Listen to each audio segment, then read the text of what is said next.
काही काही गोष्टींवरती तर विश्वासच बसू शकत नाही. जी 1400 मतं जी दरवेळेला राजू पाटलांना पडायची, त्या गावामध्ये एक मत नाही पडत. मी तुम्हाला आज काय सांगायला आलोय, या मतदानावरती जाऊ नका. लोकांनी आपल्याला मतदान केलेलं आहे, फक्त ते आपल्यापर्यंत आलेलं नाहीये.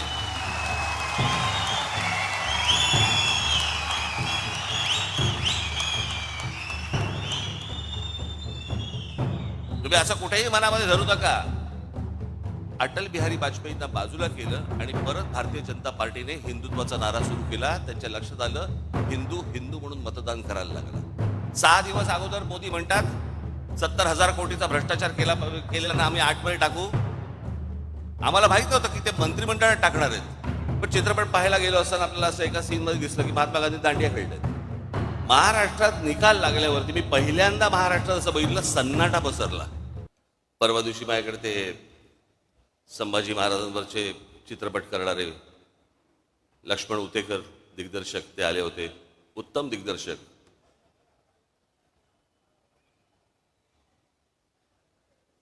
म्हणजे महाराष्ट्रातल्या तर प्रत्येकाने, मी काही त्याचा काही डिस्ट्रीब्युटर नाहीये, पण महाराष्ट्रातल्या प्रत्येक मराठी माणसाने तो चित्रपट पाहिलाच पाहिजे. कारण आमचे शिवछत्रपती ही प्रेरणा आहे. संभाजीराजे आमचे हे बलिदान आहे.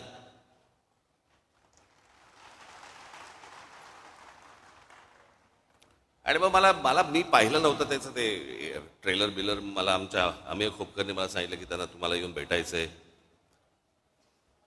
म्हटलं काय आहे विषय. नाही म्हणजे त्याच्यामध्ये संभाजी महाराज, हा लाईट जरा कमी होईल का रे, हा माझ्या डोळ्यासमोरचा काय आहे का काही त्याच्यात, हा काय बोटं बिटं घाला कुठेतरी बटनात, हा अरे केला का, मला लागतोय ना, मला कळ बंद केलं तरी चालतो. हा तर त्याने मला काहीतरी सांगितलं की काहीतरी संभाजीराजे लेझिम खेळताना वगैरे काहीतरी दाखवलं वगैरे वगैरे. मग मी तो ट्रेलर पाहिला. मग दुसऱ्या दिवशी ते आले मला भेटायला. अर्थात लेझिम हा आपला पारंपरिक खेळ आहे महाराष्ट्राचा. आणि संभाजीराजांनी कधीतरी हातामध्ये लेझिम घेतलंही असेल, काय माहिती, इतिहासाच्या पानात नाही पण मनात तर असेल.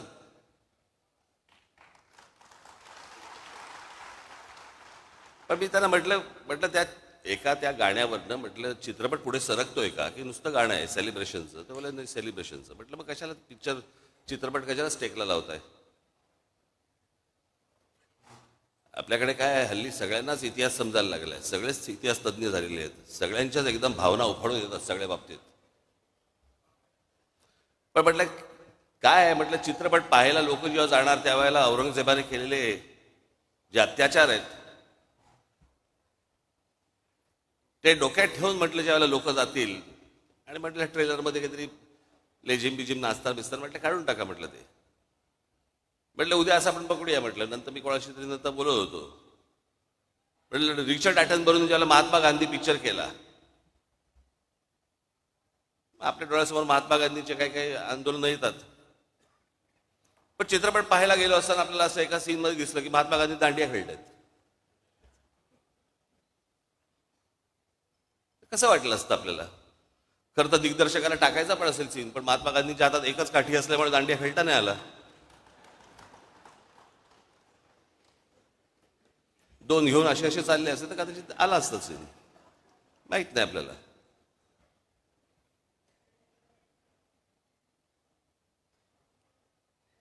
पण बरेच लोक मला भेटले. म्हणजे निकाल लागल्यावरती, निवडणुकीचा निकाल लागल्यावरती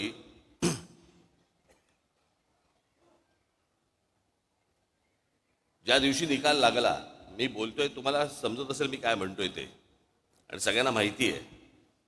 महाराष्ट्रात निकाल लागल्यावरती मी पहिल्यांदा महाराष्ट्रात असं बघितलं, सन्नाटा पसरला. ज्या प्रकारचा जल्लोष व्हायला पाहिजे होता, ज्या प्रकारची गोष्ट व्हायला पाहिजे होती, मिरवणुका काय सगळं सन्नाट आलो. कारण लोकांमध्ये लोकांमध्येच संभ्रम होता, हे काय आहे, हे कसं झालं, असा कसा निर्णय आला. माझ्याकडे एक व्यक्ती आली होती जी RSSची म्हणजे संघाशी संबंधित व्यक्ती होती. त्यांच्याही मनामध्ये मला दिसलं की त्यांनाही पटलेलं नाही. त्यांनी फार छान वाक्य बोलले ते माझ्यासमोर. मला म्हणाले, इतना सन्नाटा क्यों है भाई, कोई तो जीता होगा. कोणीतरी जिंकलं असेल की ज्याच्यातनं जल्लोष होईल. पण महाराष्ट्रामध्ये जो सन्नाटा पसरला ते कसलं होतं काय. काही काही गोष्टींवरती तर विश्वासच बसू शकत नाही. हे आमच्या इथे राजू पाटील बसलेत. कुठे आहेत राजू, कुठे आहे? इथे.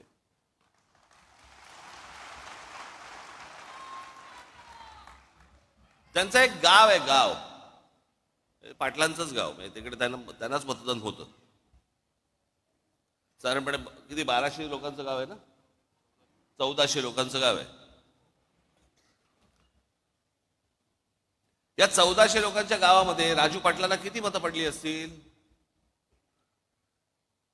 अख्खं सगळं मतदान दरवेळेला त्यांना मतदान होतं. पहिल्यांदा त्यांचे भाऊ उभे होते त्यावेळेला त्यांना मतदान झालं, ते उभे होते त्यावेळेला मतदान झालं, ज्यावेळेला ते खासदारकीला होते त्यावेळेला मतदान झालं, सगळीकडं. त्या गावातनं किती मतदान झालं असेल राजू पाटलांना, किती मतं पडली असतील. एक पण नाही.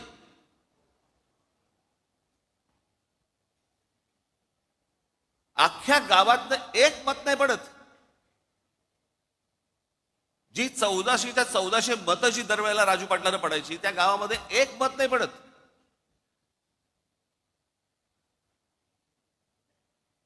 आपल्यातला एक मराठवाड्यामधला आपला एक पदाधिकारी आहे जो तिथे नगरसेवक आहे.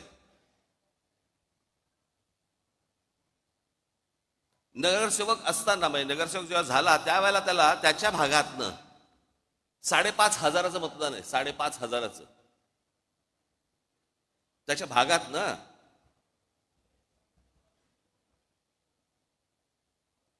आत्ता तो विधानसभेला उभा होता. त्याला त्याच्या वॉर्डामध्ये नगरसेवक पदासाठी म्हणून त्याला 5,500 मतदान झालं होतं. आत्ता विधानसभेच्या वेळेला त्याला किती मतदान झालं असेल. विधानसभा 2,500.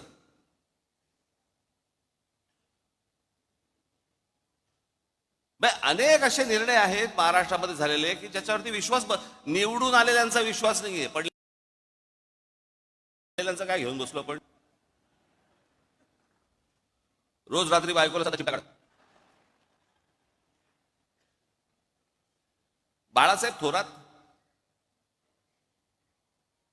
काँग्रेसचे नेते 7 वेळा आमदार झाले. 7 वेळा. ही 8वी टर्म होती त्यांची. 7 वेळा जो माणूस आमदार केला, 70 ते 80 हजार मताधिक्याने निवडून यायचे ते बाळासाहेब थोरात या निवडणुकीमध्ये 10,000 मतांनी पराभव होतो.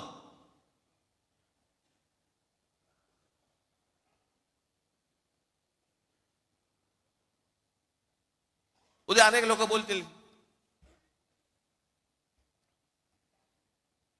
की राज ठाकरेंचा पराभव झाला म्हणून त्याच्यामुळे ते हे बोलतायत. मी काय बोलतोय, अख्खा महाराष्ट्र बोलतोय.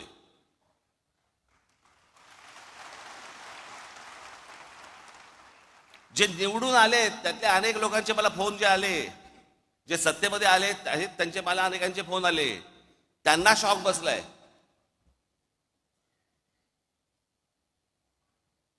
अहो 4-5 जागा येतील म्हणजे कसं आहे, भारतीय जनता पक्षाला 132 काय जागा मिळाल्या वगैरे वगैरे. चला ठीक आहे. मागच्या वेळेला पण त्यांना काहीतरी 100 काय किती जागा होत्या, 105 आधी नाही, 105 17ला होत्या, 122 काहीतरी 122 काहीतरी जागा होत्या 2014ला. ठीक आहे, आपण समजू शकतो. चला 132. अजित पवार 42.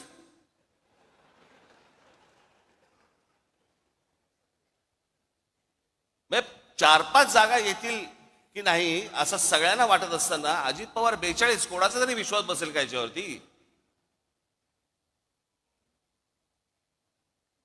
आणि जे इतकी वर्ष या महाराष्ट्रामध्ये राजकारण करत आले, ज्यांच्या जीवावरती हे अजित पवार, भुजबळ बिजबळ सगळेजण मोठे झाले, त्या शरद पवारांना 10 जागा मिळतात. मग हे न समजण्याच्या पलीकडची गोष्ट आहे, न समजण्याच्या पलीकडची. गेल्या 4 महिन्यापूर्वी लोकसभा झाली. त्या लोकसभेला सर्वात जास्ती ज्यांचे कोणाचे खासदार निवडून आले असतील तर ते काँग्रेसचे निवडून आले. त्यांचे 13 खासदार निवडून आले काँग्रेसचे. बरोबर बोलतोय? एका खासदाराच्या खाली किती आमदार येतात? साधारणपणे 5 ते 6 आमदार येतात. 6 आमदार येतात. बरोबर आहे? सर्वसाधारणपणे किती आमदार यायला पाहिजे होते काँग्रेसचे? सगळे 6च्या 6 नाही पकडलं, पण एखाद्या मतदारसंघामध्ये 6च्या ऐवजी समजा 4 आलेत, 3 आलेत, काहीतरी त्यांचे 15 आमदार येतात.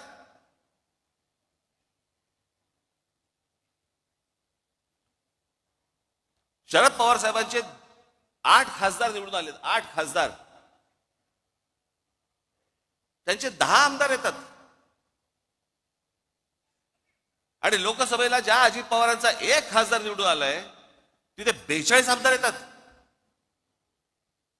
4 महिन्यात फरक पडला लोकांच्या मनात. काय झालं, कशामुळे झालं, हा संशोधनाचाच विषय.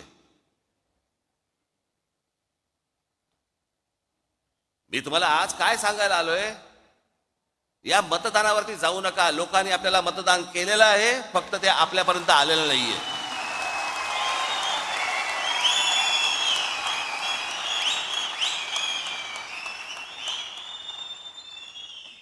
तुम्ही असं कुठेही मनामध्ये धरू नका की लोकांनी आपल्याला मतदान केलं नाही. लोकांनी मतदान केलं, पण ते केलेलं मतदान कुठेतरी गायब झालं.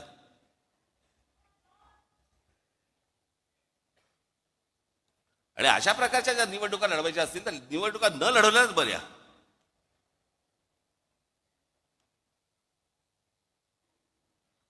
अर्थात ही पण गोष्ट निघून जाईल. कोणी कुठच्या गोष्टीचा अमरपट्टा घेऊन आलेला नसतो.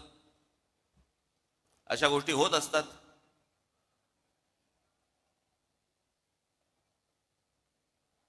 पण मला तुम्हाला फक्त एकच गोष्ट, तुम्हाला आज महत्वाच्या गोष्टी काही सांगायच्या आहेत.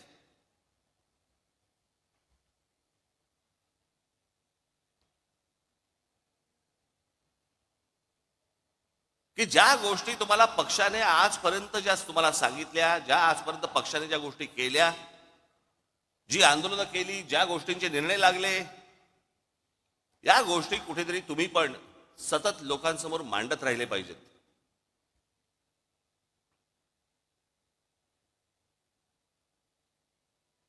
आतापर्यंत आपण काय काय केलं, कोणती कोणती आंदोलनं केली, कोणकोणत्या विषयामध्ये हात घातला, कोणकोणत्या विषयांचे निर्णय लागले, हे तुम्ही स्वतः कन्व्हिन्स पाहिजेत.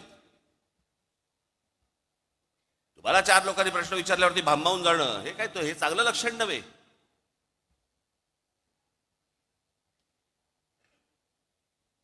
म्हणून मी आज तुमच्यासाठी काही गोष्टी इथे आणल्या आहेत मुद्दामून, ज्या तुम्ही लक्षात ठेवल्या पाहिजेत.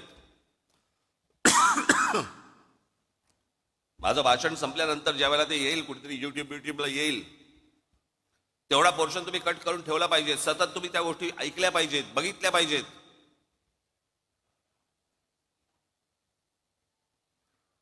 आणि हा जाणीवपूर्वक केलेला प्रचार असतो, जाणीवपूर्वक केलेला प्रसार असतो. तिथे जर तुम्ही खमके नसाल, तुम्ही जर खंबीर नसाल, तुम्ही उत्तर काय देणार आहात?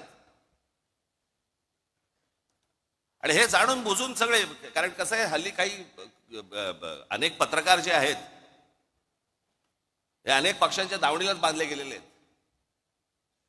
अनेक चांगले पत्रकार देखील आहेतच, पण अनेक पत्रकार गेलेले आहेत. ते ह्या सगळ्या गोष्टी लिहित असतात, सांगत असतात, चॅनलमधनं पसरवत असतात, वर्तमानपत्रात देत असतात, सगळ्या गोष्टी चालू असतात, सोशल मीडियावरती देत असतात.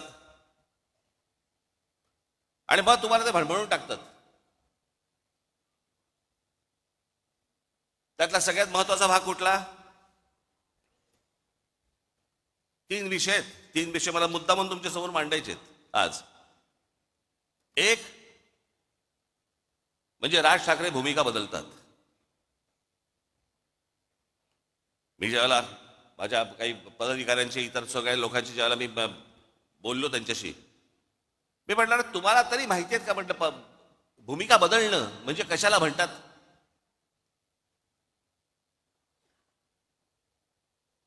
मी आज मुद्दामून तुमच्यासाठी काही गोष्टी इथे आणल्या आहेत. या महाराष्ट्रामध्ये, देशामध्ये कशा कशा प्रकारच्या भूमिका लोकांनी बदलल्या आणि आपण काय केलं. थोडा मागे जातो, नंतर मध्यात परत येतो. मी काय सांगतोय तुम्ही नीट ऐका. या देशाला ज्या वेळेला स्वातंत्र्य मिळालं, त्या स्वातंत्र्य मिळाल्यानंतर पहिली निवडणूक या देशामधली ही 1952 साली झाली.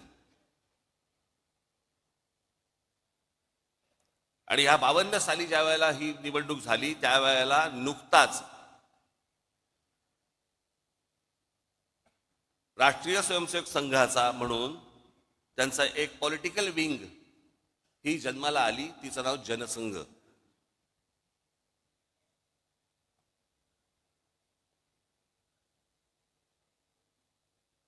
हिंदुत्व वगैरे वगैरे अनेक गोष्टी ते मांडत आले आजपर्यंत, त्याचा काही विषयच येत नाही. पण 75 साली इंदिरा गांधींनी या देशामध्ये आणीबाणी आणली आणि आणीबाणी आणल्यानंतर 77 साली ज्या वेळेला निवडणुका झाल्या, त्या 77 साली निवडणुका झाल्यानंतर देशभरामध्ये इंदिरा गांधींचा दारुण पराभव झाला. इंदिरा गांधी स्वतः हरल्या होत्या. मी जर चुकत नसेल तर मला असं वाटतं राजनारायण होते, राजनारायणांनी इंदिरा गांधींना हरवलं होतं. आणि मग जनता पक्ष नावाची, जनता पार्टी नावाची एक पार्टी उभी राहिली. त्याच्यामध्ये अनेक पक्ष होते. ज्या अनेक पक्षांपैकी एक जनसंघ देखील होता. 1980 साली त्यांच्यातल्या सगळ्या भांडणांमुळे 1980 साली परत निवडणुका झाल्या आणि इंदिरा गांधी परत विजयी झाल्या. त्यावेळेला हा जो जनसंघ होता, या जनसंघाची भारतीय जनता पार्टी झाली. ते जे जनता पार्टीतनं जे बाहेर पडले होते, ती भारतीय, ती दुसरी जनता पार्टी होती. या जनसंघाने तेच नाव घेतलं आणि भारतीय जनता पार्टी म्हणून केलं. हा आत्ता भारतीय जनता पक्षाचा जो झेंडा दिसतोय, तो झेंडा बदलला झेंडा. आणि जनता पार्टीचा जो झेंडा होता, जो आडवा होता, भगवा आणि हिरवा, तो यांनी उभा केला.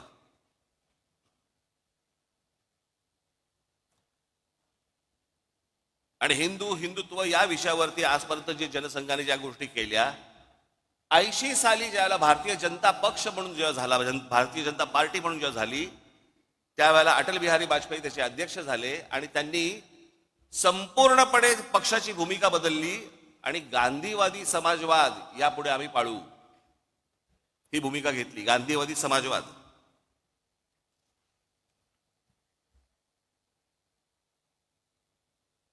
मग 84 ला इंदिराजी गेल्या, इंदिराजी नंतर मग परत धक्के. आता ह्याच दरम्यान 77 ला निवडणूक झाली, 78 ला परत एक निवडणूक झाली. त्याच्यामध्ये शरद पवारांचं पुलोद आलं. शरद पवार मुख्यमंत्री झाले. ते आहे ना, ते वसंतदादा पाटलांच्या पाठीत खंजीर खुपसून वगैरे ते सगळं प्रकरण. आणि ज्या वेळेला शरद पवारांनी ज्या वेळेला पुलोद स्थापन केली, त्यावेळेला हाच जनसंघ, त्यावेळेला भारतीय जनता पार्टी झालेली नव्हती, हा जनसंघ पुलोदमध्ये शरद पवारांबरोबर होता. मी काय सांगतोय तुमच्या लक्षात येईल मी आता. आणि आता हे जे सगळं चालू आहे ना, हा ह्याला भेटला, तो त्याला चोरून भेटला, तो त्याला हे भेटलं, हे तर उघडपणे सुरू होतं. त्याच 78 ला, म्हणजे मुळात 75 पासून शिवसेनेने काँग्रेसच्या आणीबाणीला पाठिंबा दिला होता. 80 ची निवडणूक ही शिवसेनेने एकही जागा लढवली नव्हती, परंतु काँग्रेस आणि शिवसेना यांची युती होती. शरद पवार त्याच्यात 80 साली त्यांचं सरकार बरखास्त केलं इंदिरा गांधींनी. 6 वर्ष काही नव्हते. 84 ची एक निवडणूक झाली. मग 86 साली शरद पवार परत काँग्रेसमध्ये त्यांनी प्रवेश केला, संभाजीनगरला राजीव गांधींच्या समोर. मग ते काँग्रेसमध्ये आले. जनता पक्ष बाहेरच राहिला. मग मराठीच्या प्रश्नावरती मुंबई महानगरपालिका शिवसेनेच्या हातामध्ये आली.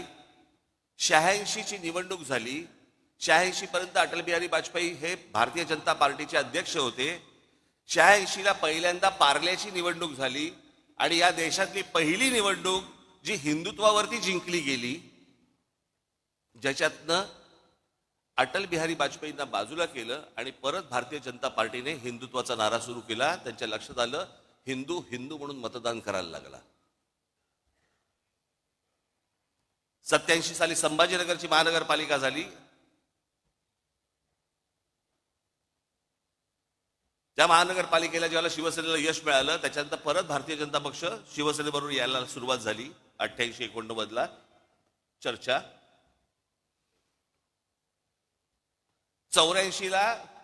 1984ला शिवसेना भारतीय जनता पक्ष युती झाली होती आणि शिवसेनेचे 2 खासदारकीचे उमेदवार हे कमळावरती उभे होते, मनोहर जोशी आणि वामनराव महाडिक.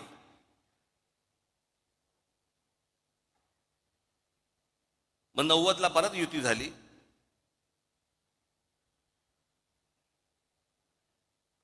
ला परत शरद पवार मुख्यमंत्री झाले.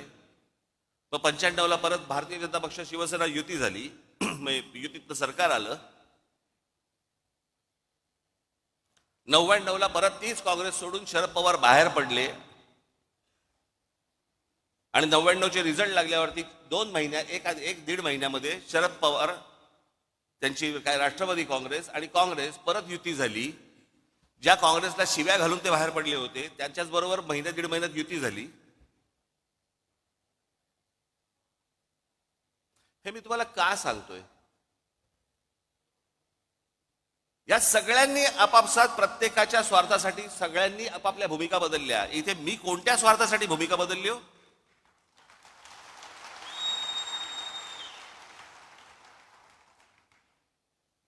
आता जर समजा तुम्ही जर मंत्रिमंडळातली लोक बघितली आत्ता, तर त्यातले बहुतेक जण हे शिवसेनेतनं आलेले, काँग्रेसमधनं आलेले असेच आहेत. यांचंच सगळं सरकार बनलेलं आहे. यांना हे पत्रकार विचारायला जाणार नाहीत का भूमिका बदललीत, पण तुमच्या कानात बरोबर ते घालत बसणार भूमिका बदलली, भूमिका बदलली. आणि हल्लीचे जे पत्रकार आहेत त्यांचा तर किती गाडा अभ्यास असतो, तर म्हणजे धन्यच आहेत ते.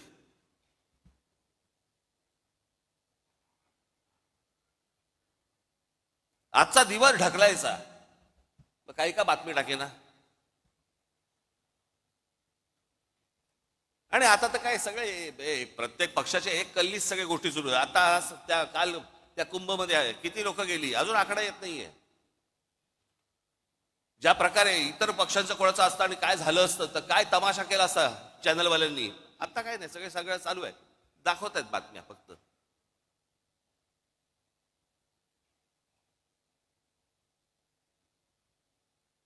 आणि मग काय गोष्टी पेरायच्या की राज ठाकरेंनी पहिल्यांदा नरेंद्र मोदींना पाठिंबा दिला, मग त्यांच्या ते विरोधात बोलायला लागले आणि मग परत त्यांनी सपोर्ट केला. का केला? कारण त्यांच्या मागे ईडी लावली, माझ्या मागे ईडी लावली.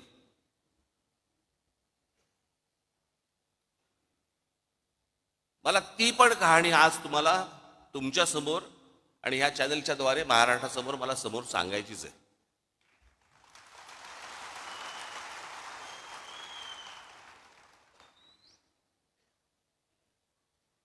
मी जे आता तुम्हाला जे सांगणार आहे,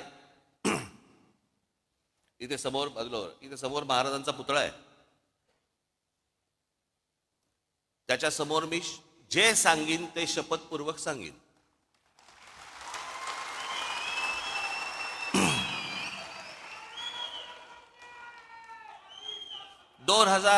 साधारणपणे आता 2005 ची वगैरे गोष्ट असेल. मी ज्या शिवाजी पार्क मैदानामध्ये, शिवाजी पार्कमध्ये जिथे मी लहानाचा मोठा झालो, तिथे आम्ही लहानपणापासून ती कोइंदूर मिल पाहत होतो. काही नाही, येता जाता ती डोळ्यासमोर यायची. एके दिवशी, ही 2005 ची गोष्ट, वर्तमानपत्रामध्ये मी बातमी वाचली. तोपर्यंत आम्ही आमचा व्यवसाय सुरू केला होता. आता व्यवसाय करणं हा तर काही पाप होऊ शकत नाही ना. अनेकांना व्यवसाय दाखवता पण येत नाहीत, तरी सगळ्या गोष्टी सुरू असतात त्यांच्या. एक व्यवसाय सुरू केला. वर्तमानपत्र सकाळी वाचत असताना वर्तमानपत्रामध्ये एक बातमी दिसली मला. NTSCच्या सगळ्या मिल्स NTSCच्या केंद्र सरकार सुप्रीम कोर्टाने निर्णय दिलाय की या NTSCच्या मिल्स काढा आणि जे काही कामगारांचे इतक्या वर्षांचे पगार होते ते देऊन टाका. आपली बातमी वाचत होतो. बातम्या वाचता वाचता त्या सगळ्या मेलमध्ये एक कोहिनूर मिल होती. म्हणून मी आमचे जे पार्टनर होते त्यांना मी फोन केला. म्हटलं अरे असं असं समोर काहीतरी येते कोहिनूर मिलचं. त्यांनी मला सांगितलं पण हे ते प्रकरण खूप मोठं आहे. म्हटलं हो मला मान्य, मला खूप मोठं आहे, काय आहे एकदा चेक तर करू. म्हणून आमचे एक दुसरे सहकारी होते त्यांना मी फोन केला, त्यांना बोलून घेतलं. म्हटलं जरा बसून बघा काय होतंय. मग त्यांनी सगळी आकडेवारी केली वगैरे वगैरे. ते बोलले आपण टेंडर भरून टाकू. पण ते सगळं गणित बिणित केलं, टेंडर भरून टाकलं. एके दिवशी त्या माझ्या सहकार्याचा म्हणजे पार्टनर होते त्यांचा घाबरत घाबरत फोन आला सकाळी. म्हणाले काय. म्हटलं काय रे काय झालं एवढं काय घाबर. नाही ते टेंडर लागलं. म्हटलं मग घाबरतो कशाला. नाही नाही ते काहीतरी काय 400-500 कोटीचं काहीतरी ते टेंडर होतं काहीतरी द्यायचं. आणायचे कुठून. थोडक्यात माझी जरा थोडीशी जमीन पायाखालची सरकली होती. आता म्हटलं काय करायचं, दाखवायला तर नको. मग आमच्या एका दुसऱ्या मित्राला सांगितलं. मग त्यांनी ते IL&FS नावाची एक कंपनी होती, त्या IL&FS कंपनीशी ते बोलले आणि ती कंपनी बोलली की बाबा आम्ही पैसे भरायला तयार आहोत, तुमच्याबरोबर यायला तयार आहोत. म्हणून सगळे पैसे जेवढे असतात ते सगळे त्या कंपनीने भरले. आम्ही त्याच्यामध्ये पार्टनर होतो. 7-8 जण होतो आम्ही.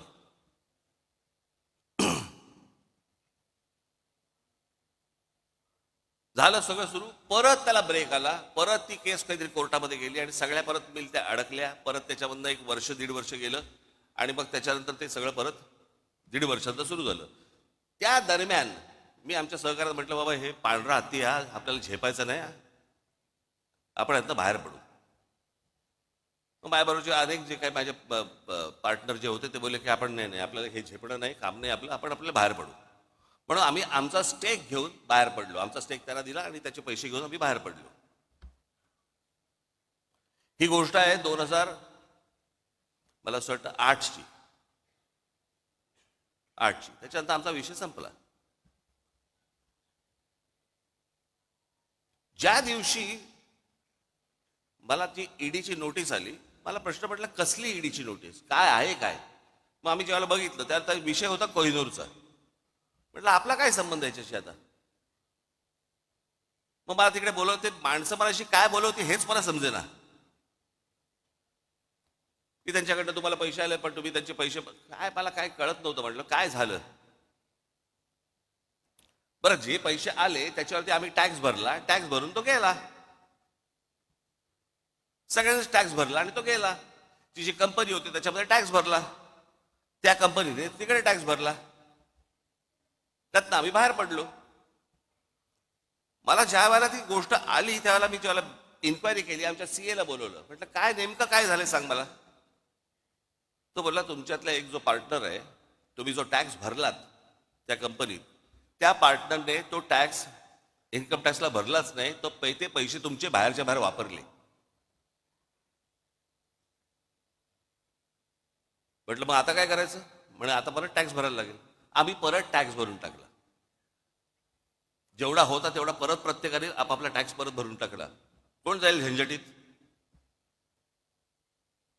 विषय संपला.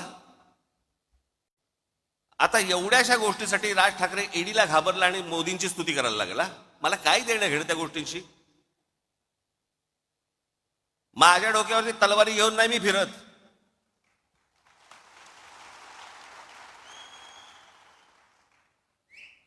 हे बाकीच्यांसारखं नाहीये.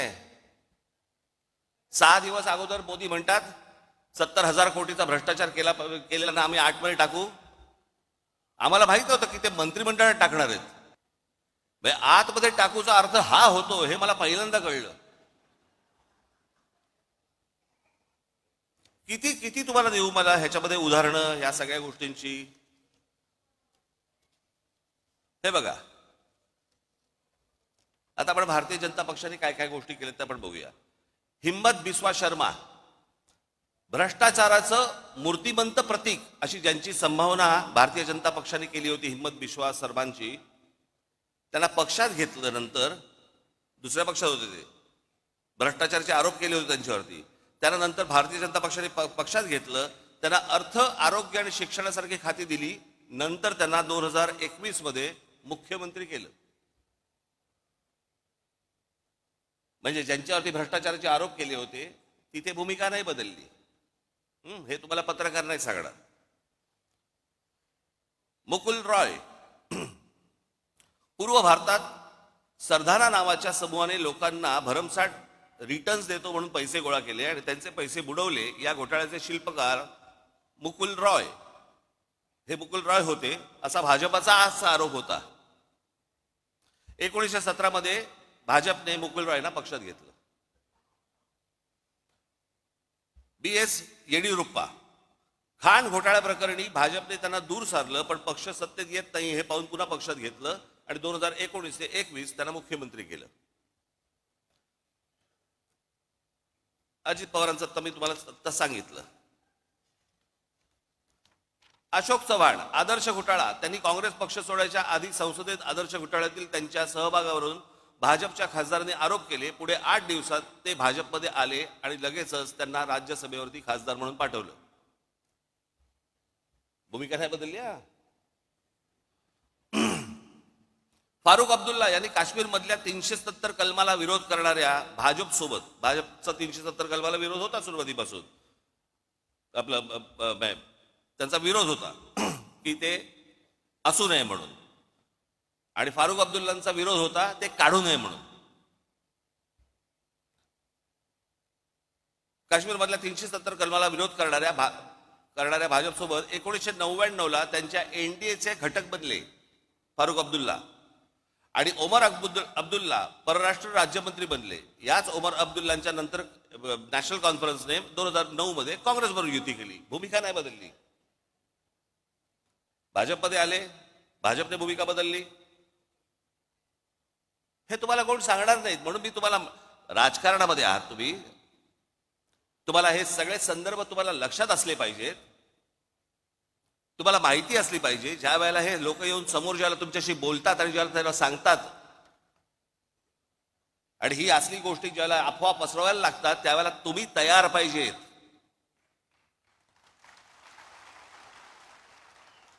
गेल्या 50, 60, 70 वर्षाचा इतिहास महाराष्ट्राचा काय आहे, देशाचा काय आहे, कुठे कुठे कुठच्या पक्षाने काय काय गोष्टी केल्या.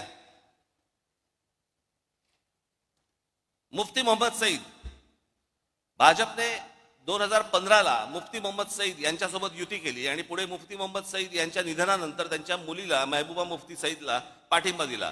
म्हणजे ज्यांचा 370 कलमाला विरोध होता काढू नये म्हणून,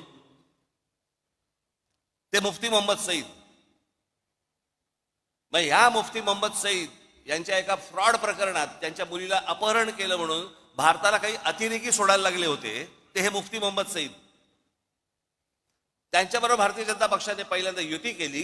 मुफ्ती महबूबा मुफ्तींना तिथे पुढे मुख्यमंत्री केलं आणि नंतर त्यांचं सरकार पाडलं आणि राष्ट्रपती राजवट आणली. भूमिका नाही बदलली. इथे कोण बोलणार नाही भूमिका बदलली.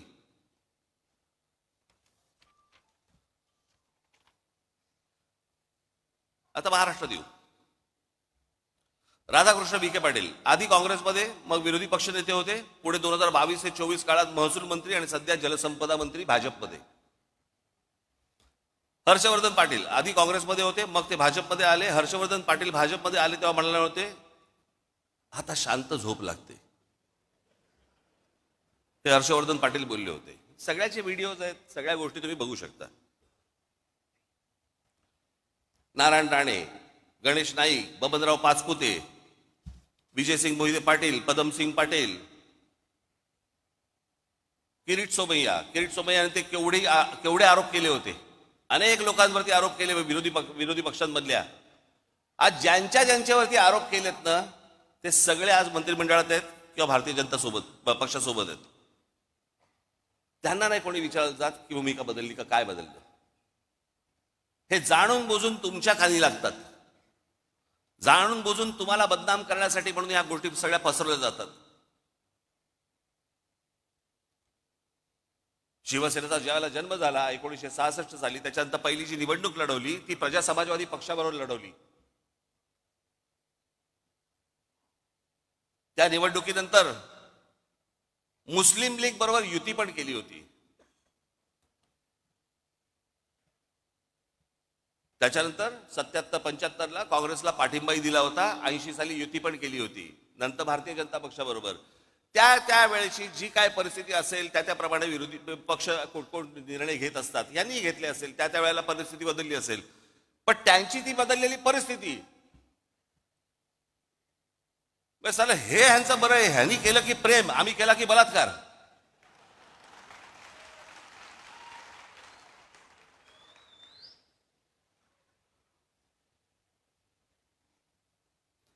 बरं, आता लोकसभेच्या वेळेला ज्या वेळेला नरेंद्र मोदी ज्या वेळेला इथे शिवतीर्थावरती आले होते, त्यावेळेला मी त्यांच्या समोर बोललो होतो ना की 2014ची निवडणूक झाली त्यावेळेला मला जे बोलायचं होतं ते मी बोललोय.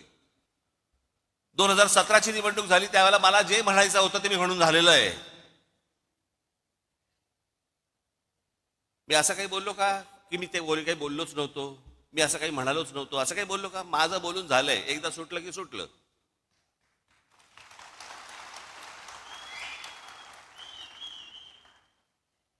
आणि जे बोललो होतो त्या सगळ्या गोष्टींना आधार होते. जे चांगलं कराल त्याला चांगलं म्हणू, जे वाईट कराल त्याला वाईट म्हणू. ह्या सगळ्या गोष्टीच्या तुमच्या समोर आणल्या. हे कृपाशंकर सिंग, बबनराव पाचपुते, अजित पवार, हे सगळे देवेंद्र फडणवीसांनी किती लोकांवरती आरोप केले आतापर्यंत? भ्रष्टाचाराचे किती लोकांना बरोबर आरोप केले? कित्येक लोकांवरती जे तुम्हाला आता त्यांच्याबरोबर मंत्रिमंडळात दिसतील. कित्येक लोक तर आता देवदर्शनाला जातात, पूजा करतात, देव पायात ठेवतात की फडणवीस किंवा किरीट सोमय्या कोणीतरी आमच्यावरती आरोप करा. चला, आरोप केल्यावर आतमध्ये जाता येतं.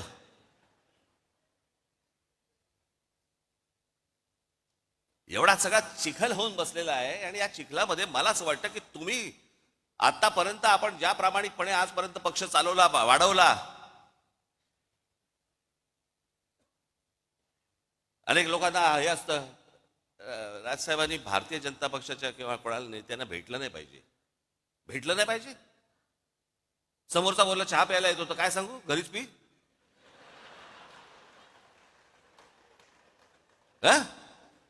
तुम्ही काय वेगळं सांगाल?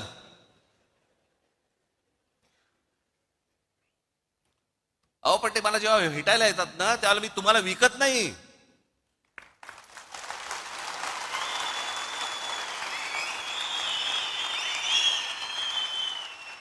आणि माझा मराठीचा बाणा देखील मी बोथट करत नाही.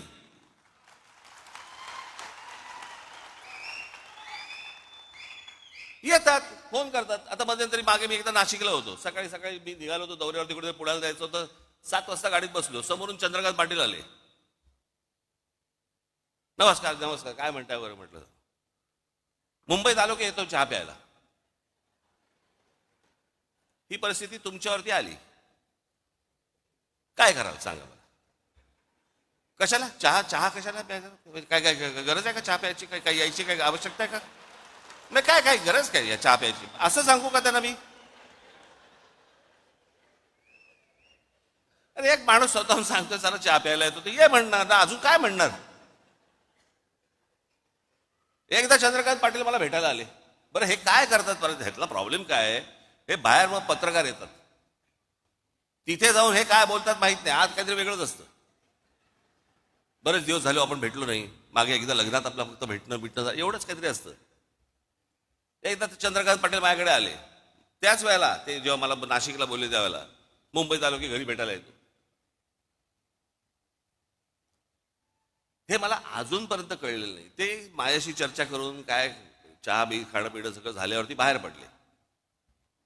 पत्रकारांनी विचारलं काय झालं, तर आपण काय सांगू? काही नाही, सहज सदिच्छा भेट होती म्हणून सहज भेटायला आलो. बरं, पत्रकारांचाही प्रॉब्लेम असतो त्यांना वाटतं कशात तरी काय असणारच, काहीतरी असणार, त्याशिवाय काय होणार नाहीये. बाई आणि बुवा एकत्र भेटले की काहीतरी लफडच असलं पाहिजे, ह्याला काय दुसरं काय? अरे नॉर्मल पण भेटू शकतात की नाही, बोलू शकतात की नाही, एखादा पुरुष स्त्री एखादे नॉर्मल बोलू शकतात, गप्पा मारू शकतात. तसं यांचं असतं. हल्ली इथं तेच चालू आहे. पूर्वी तर मध्ये राजकारण इतकं सुंदर छान होतं, सगळेजण एकमेकांना भेटायचे. पक्षाचा विरोध, पक्षाची धोरणं याच्यामध्ये कधी कॉम्प्रोमाइज व्हायचं नाही. पण म्हणून काहीतरी अगदी वैर घेतल्यासारखे वगैरे असं काही नव्हतं पूर्वी. आताही खरं तसं नाहीये. काल आपण छपून भेटतात, मला पण ते कळलेलं नाही. पण बाहेर ते चंद्रकांत पाटील बाहेर पडले माझ्या घरात. काय केलं असेल त्यांनी पत्रकारांसमोर, मला आजपर्यंत कळलेलं नाही.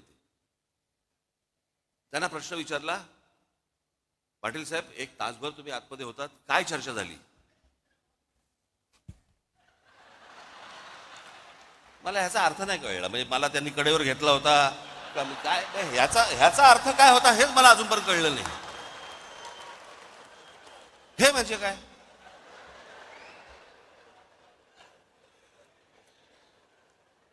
बरं, मी काय पाहिलं नव्हतं.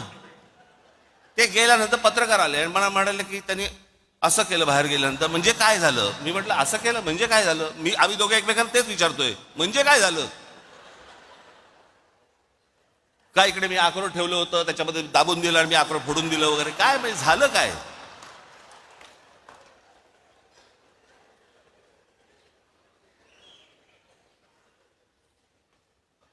एक गोष्ट तुम्ही लक्षात ठेवा, हे कोण भेटायला आले बिले वगैरे वगैरे वगैरे, पक्षाची भूमिका आणि तुमचं प्रेम यांच्यासमोर लाचार ठेवणार नाही.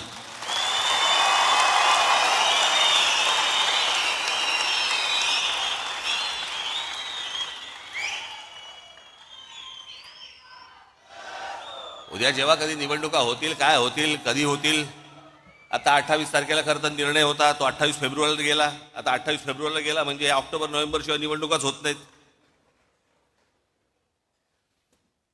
बरं, ऑक्टोबर नोव्हेंबरला तरी काय अजून पुढे ढकलतील. त्यांना काय, सरकारला प्रशासक नेमल्यानंतर प्रशासनाच्या हातात जर समजा या सगळ्या महानगरपालिका आणि सगळ्या गोष्टी असतील, कोण नगरसेवकांची ओझी उचलेल? त्याच्यामुळे कदाचित, मला माहिती नाहीये, परंतु आता ही 28 फेब्रुवारी का 26 फेब्रुवारी काहीतरी तारीख ठरली आहे, याच्यानंतर अजून पुढे जाईल काहीतरी. ते सगळं ऑक्टोबर नोव्हेंबर डिसेंबरला निवडणुका होतील. तोपर्यंत मी का सांगतो तुम्हाला, फालतू खर्च करत बसू नका. कळलं का? या देवस्थानाला घेऊन चाललो महिलांना, या इकडे घेऊन चाललो दर्शनाला, हे ते आता काही करू नका त्या सगळ्या गोष्टी. कळलं का? आणि निवडणुकीच्या वेळेला या खिशे बाहेर काढून माझ्यासमोर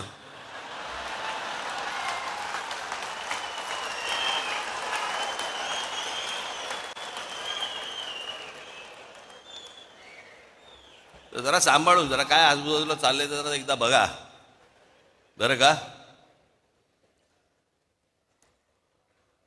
आज मला तुम्हाला एवढंच सांगायचं आहे,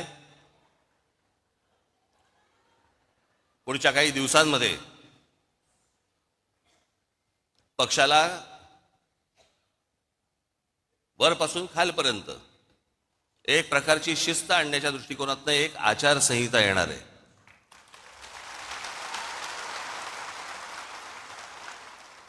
जी गोष्ट मी माझ्या विभागाध्यक्षाशी बोलीन तीच माझ्या शाखाध्यक्षाला पण कळली पाहिजे, तीच माझ्या महाराष्ट्र सैनिकाला पण कळली पाहिजे की काय नेमकं चालू आहे ते.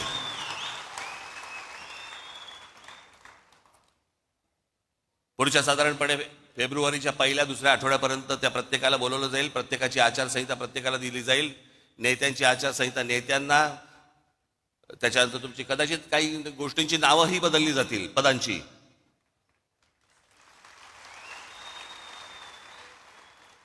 तर ते हळूहळू टप्प्याटप्प्याने त्या गोष्टी मी तुमच्यासमोर मांडीन. परंतु मी एक गोष्ट सांगतो तुम्हाला, मी लहानपणापासून अनेक पराभव पाहिलेत, अनेक विजय देखील पाहिलेत.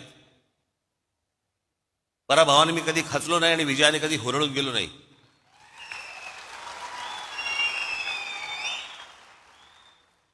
आणि खचलेले पिचलेले असल्या लोकांचं मला नेतृत्व करायचं नाहीये. माझ्याबरोबर राहणार असाल तर ठाम राहा.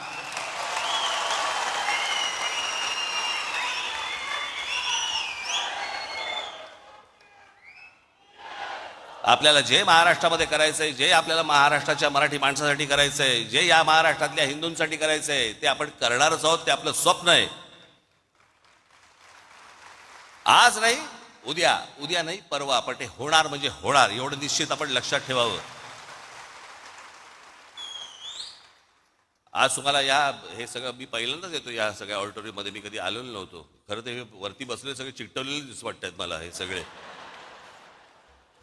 ते प्लॅकार्डचे करतात ना, तसेच दिसतात ते मला सगळ्या. आहात ना रे तुम्ही खरंच. हां हां. पण आज तुम्ही बऱ्याच दिवसानंतर तुमची भेट झाली. मलाही बरं वाटलं, मलाही आनंद झाला.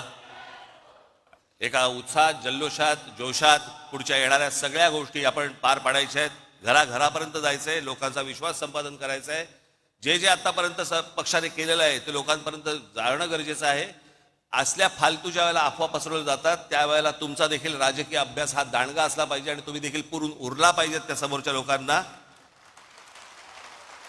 या गोष्टी मला असं वाटतं घेऊन तुम्ही आज सगळेजण आपल्या आपल्या घरामध्ये जाल. फेब्रुवारीच्या पहिल्या आठवड्यात, दुसऱ्या आठवड्यामध्ये आपल्या सर्वांची मी भेट घेईनच. तोपर्यंत तुर्तास आज इथेच थांबतो. धन्यवाद. जय हिंद, जय महाराष्ट्र.